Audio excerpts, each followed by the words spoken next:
Good morning. This is Pastor Marvin Osborne with First Baptist Church of Birmingham, Ohio.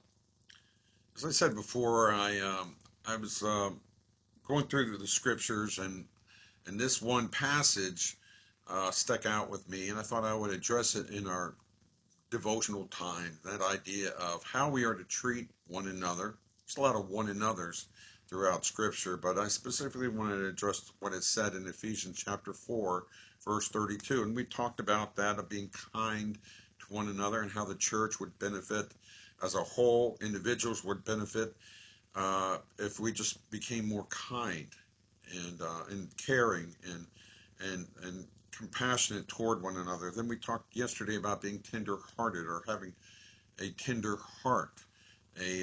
Being, again, that idea of being compassionate and loving and caring and helping one another. And then he goes on to say, let me read the whole passage and we'll address the other one. It says, and be kind one to another, tenderhearted, forgiving one another, even as God for Christ's sake hath forgiven you.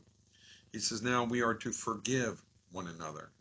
How can we be kind, and how can we have a heart that's tender towards one another?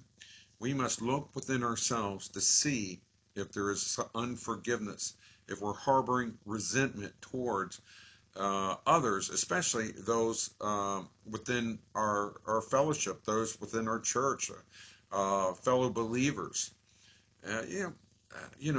Church can be is like a family. And when you get family reunions, or you go together on family holidays, there's some people you enjoy seeing more than others. And sometimes if we're not careful, it causes us to look back and maybe conjure up old bad feelings. Someone did you wrong in the past, or they said something about you, or they stepped out on their family, or whatever it is that kind of comes up in families.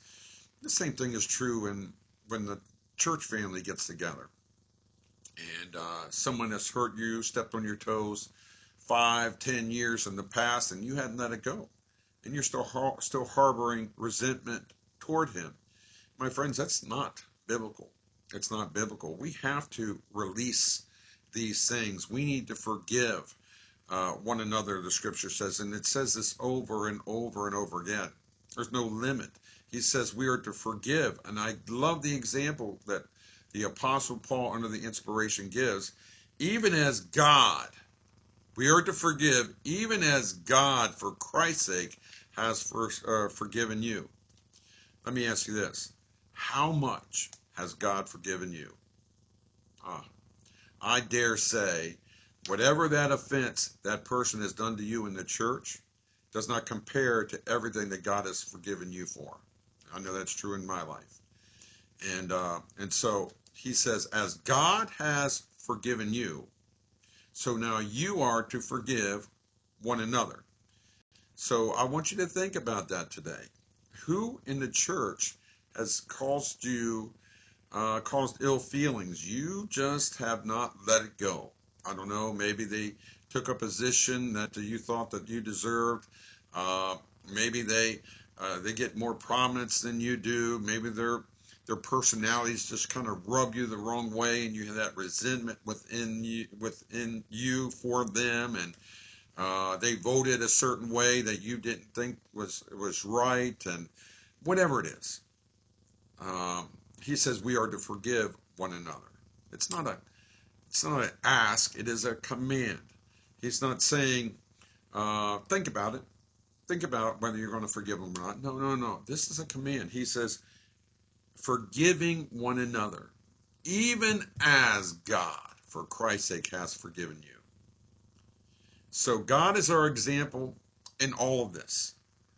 And so when we question whether that person deserves forgiveness or not, we go to God and say, well, did I deserve God's forgiveness or not? And the fact is, I didn't deserve God's forgiveness, but God forgave me anyway. You say, Pastor, he's never asked me. They never asked me for forgiveness. Doesn't matter. That's not what it says here.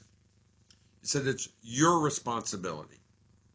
They have a responsibility. They have their own responsibility to God.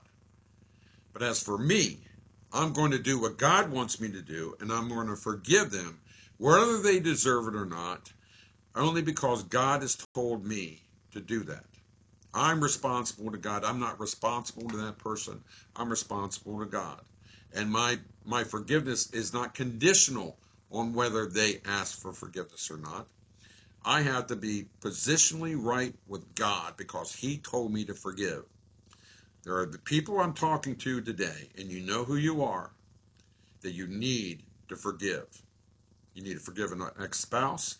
You need to forgive your child. You need to forgive that old boss. You need to forgive your old friend. You need to forgive that person in the church. Whoever it is, you're carrying a load that God has not equipped you to carry. And you need to get it right. And I dare say, you are not right with God until you have learned to forgive those as God, for Christ's sake, has forgiven you. Amen? Something to think about today. This is Pastor Marvin Osborne saying God loves you, and I love you as well. And I'll talk to you soon.